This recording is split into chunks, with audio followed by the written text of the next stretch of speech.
જેણે પોતાના દીકરાને વૈરાગ આપી દીધો.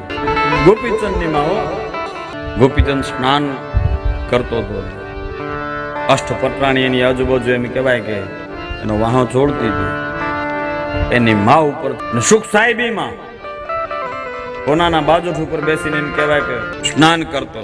ઉપરથી માને લાગ્યું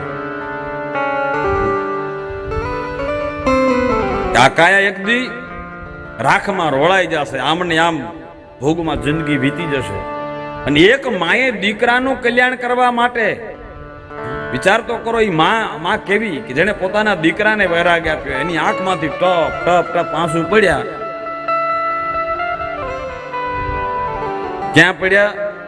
તો જે દીકરો સ્નાન કરતો હતો ને એના વાહા ઉપર, એના માથે જયારે આંસુના ટીપા પડ્યા ને ત્યારે ઉપર જોયું આ અલગ પાણી છે. કાંઈ